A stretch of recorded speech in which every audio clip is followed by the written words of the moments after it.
大舅哥找绿茶女友讨要被骗的几10万装修款，却让已被收买的保安拦在小区外。正当他无奈要离开时，竟看到多日不见的女友坐在陌生男子的豪车上。他上前质问，却被绿茶女友的姘头打断肋骨，送进医院。当我得知情况后，直接叫了上百辆豪车，把小区门口死死堵住。哪来的癞蛤蟆想吃天鹅肉？也不撒泡尿照照自己配不配？给老子滚蛋，不然抽你！本就被董云倩气得半死的唐明海瞬间来了脾气，你他妈算什么东西？你才是癞蛤蟆！年轻男人一听，直接跳过来，对着唐明海就是狠狠的一拳。唐明海愤怒的刚要还手，就被他一脚踹翻在地，紧接着便是拳打脚踢。狗东西，敢骂老子？吃豹子胆的是吧？欠揍！唐明海被揍得无力招架，只能抱着脑袋蜷缩在地上安慰。过了一会，董云倩可能也怕打出事，便把年轻男人拉开。男子冲着唐明海吐了口唾沫后，才骂骂咧咧的走开。等等，你们别走！董云倩低头看着被打得头破血流的唐明海，心里没有半点心疼和同情，她直接用脚踢了踢唐明海，一脸冷漠的道：“早就让你别来，非得自讨苦吃，自己去医院老老实实看病，别搞什么幺蛾子。我跟你没有任何可能，你死了心吧。”唐明海被揍得有点狠，心里更觉得窝囊，他颤抖着道：“你真行，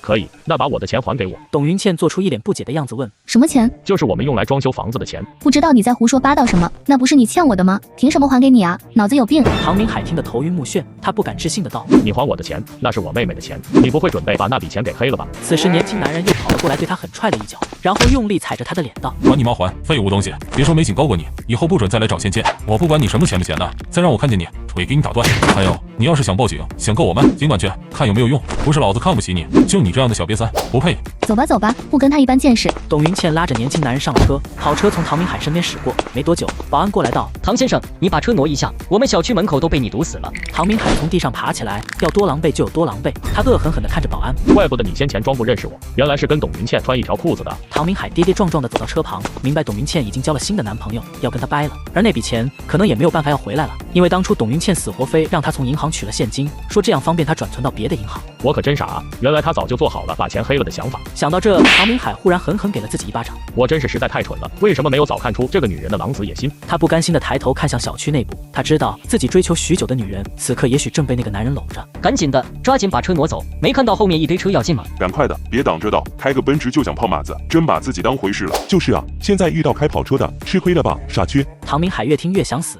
只能灰头土脸地钻进车里，飞快地开车朝着医院而去。你断了一根肋骨，外加各类软组织挫伤、皮外伤之类的，需要缝10几针呢。就在唐明海去缝针的时候，得知消息的秦院长立马给叶枫打去了电话。叶先生，您大舅子在我们医院受伤不轻，好像。得知这个情况，叶枫直接前往医院，来到了唐明海的病房。怎么搞成这样？唐明海看到叶枫，很是难堪。问你话呢，这是怎么了？谁打的？虽然他对唐明海并不是很在意，但终究是唐仲威的亲大哥，而且让人知道叶枫的大舅子被人打成这样，丢的可不仅仅是他唐明海的人。也没什么，就是跟人起了点争执。他实在不好意思说自己是被女朋友的姘头打的，可叶枫哪里会信，真是起了点争执，打成这样早就报警了。该不会是被爸打的吧？唐明海看着他，苦笑道：“你把爸想的也太心狠了，我好歹也是他亲儿子，怎么可能针对我动手？”叶枫撇撇嘴，没有说话。唐明海立刻反应过来，唐景松是不心狠，可他打唐仲威的时候算不算狠呢？你不说就算了，我找葛总帮忙调查一下。别，你非逼我干什么？又不关你的事。废话，你要不是微微的大哥，我才懒得管你。或者你想让他来亲自问你，反正我既然知道了这件事，就不能不管，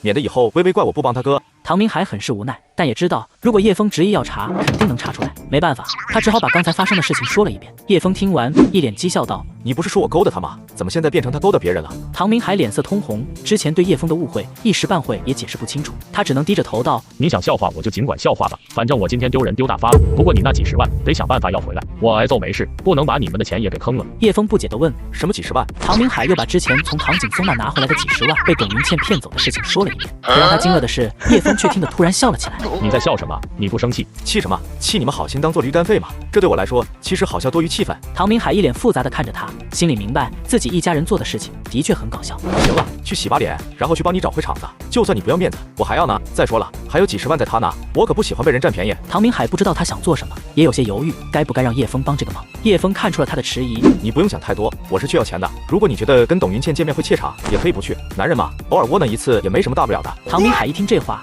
疼的就跳起来了。你说谁窝囊？不就是去砸场子吗？谁怕谁呀？看着他这气愤的样子，叶枫笑了起来道：“行吧，那就一起去。”叶枫拿出手机给葛清泉打了个电话：“葛总，帮个忙。”叶枫主动寻求帮助，葛清泉自然是乐意的，因为这么好赚的人情，上哪找去？叶枫再次载着唐明海又回到了小区，车窗按下，小区保安一脸笑容的走过来问：“你好，找人还是？”“我找董云倩，麻烦开个门。”保安从车窗探头看了眼，见到副驾驶的唐明海，心里顿时明白过来，他们是回来找面子的，担心放这俩人进去会出什么乱子，于是他呵呵一笑道：“不好意思，小区规定，外来人员和车辆一律不许进入，除非有业主的允许。”这样，唐明海则在一旁抱怨道：“我就说坐后面吧，让他看见我，肯定不让你进去。”叶枫只是淡定地笑了笑，没有说话。正在这时，后方突然传来一阵阵引擎的轰鸣声，保安抬头看去，只见一队跑车齐刷刷地停在了他们后面。V8乃至 V12引擎的轰鸣声，仿佛野兽的咆哮，震耳欲聋。保安一看这架势，连忙对叶枫喊道：“你快把车挪开，看不到后面堵车了吗？”唐明海这才看了看后面，发现后方居然全都是200-300万以上的跑车，他连忙对叶枫道：“我们先把车挪开吧，这一看就不好惹。”然而叶枫却没有挪动车辆的意思，但笑着道：“稍安勿躁。”唐明海一怔，随后似乎意识到了什么，这些车该不会是你？话没说完，